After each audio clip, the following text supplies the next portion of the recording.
با همین تنتنه و شادی اهل زحمت ناحیه سپیتامین ولایت سوخت در باغ فرهنگی فراغتی به نام صدرالدین عینی شهری دوشنبه ساکنان و مهمانان پایتخت را پیشواز گرفتند. نمایش فروش محصولات کشاورزی، هنرهای مردمی، طعامهای ملی و برنامه‌های فرهنگی و فراغتی ناحیه سپیتامین جالب و دیدنی پیشنهاد گردید.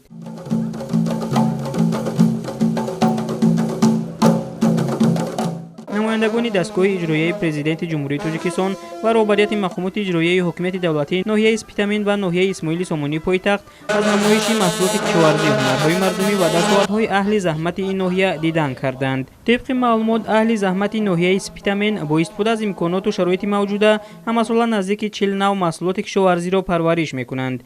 در ناحیه سپیتامین 1600 خواجگی دهقانی موجود بوده. اهل زحمت سال تا سال میدان کشت و پرورش زراعتی به اقلیم منطقه موافق را در اساس مصلحت متخصصان ساحه بیشتر میکنند و در تامین ساکنان با محصولات وطنی از لحاظ اکولوژی تازه سهم میگذارند. در ناحیه سپیتامین ما امسال به نقشه گرفته که زیاده از 3,500 کشت تکراری گذرانیم. در کشت تکراری نیز ما کارتوشکا، غله‌دانگی خور، لوبیا، موش، شالی و جورمکه برای دان کش نموده ایستادیم. در قسمت دیگری باغ فرهنگی فراغتی به نام صدرالدین عینی ناحیه اسماعیل سامانی شهر دوشنبه نمایش هنرهای مردمی، طعامهای ملی و نمونه دستاوردهای اهالی ناحیه سپیتامین تشکیل گردید. طور معلوم شد زمان سالهای صاحب استقلالی جمهوری تاجیکستان چون دیگر شهر و ناحیه‌های جمهوری ناحیه سپیتامین ولایت سوق نیز در همه سمت و ساحه‌ها رشد نموده با بنیاد بناهای نو زمانوی سیمای ظاهری خود را به کلی تغییر می‌دهد. تا جشن 35 سالگی استقلالیت دولتی جمهوری تاجیکستان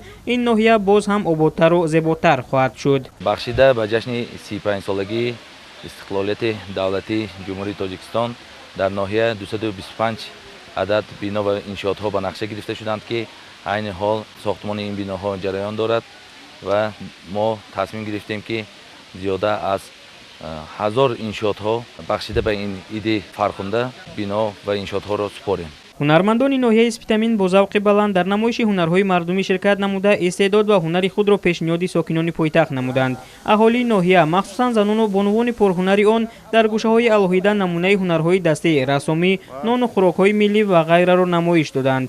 از این نمایش زیبا معلوم گردید که در ناحیه سپیتامین به رشد هنرهای مردمی توجه خاص ظاهر گردیده، عنعنه و رسم و آیین ملی دوباره احیا می‌شود.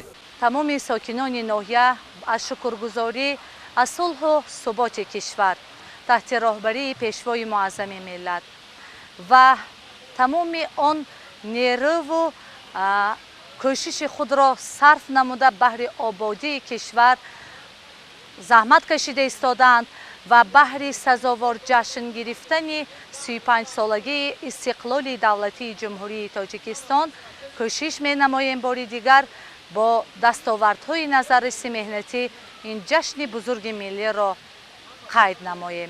باغ فرهنگی فراغتی به نام صدرالدین عینی ناحیه اسماعیل سامانی شهر دوشنبه را ساکنان ناحیه سپیتامین تا آخر روز در اختیار خود داشتند.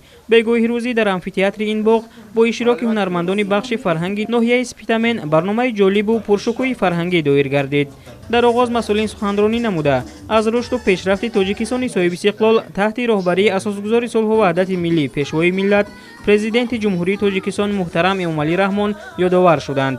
گفته شد که تشکیل نمایش فروش محصولات کشاورزی، هنرهای مردمی، طعامهای ملی و برنامه‌های فرهنگی و فراغتی از جانب شهر و ناحیه‌های جمهوری در پایتخت مملکت شهر دوشنبه که در اساس نقشه چهاربینی‌های دستگاه اجرایی پرزیدنت جمهوری تاجیکستان برگزار می‌گردد، اقدام خوب و سری وقتی بهر فراغت و استراحت ساکنان و مهمانان شهر دوشنبه میباشد. در دایره این چهاربینی ساکنان پایتخت امکان دارند که محصولات تر و تازه، میوه و سبزیجات و دیگر نوع محصولات کشاورزی را با نرخ دسترس خریداری کنند. نمایش اهل زحمت ناحیه سپیتامین با پیشنهاد برنامه ادبی فرهنگی خاتمه یافت. در این برنامه اهل صنعت و هنری ناحیه سرود و ترانه‌های دلنشین را در وصف وطن، تاجیکستان، استقلالیت و دیگر دستاوردهای تاجیکستانی بیشتوسو به سمع اشتراکچیان رسانیدند.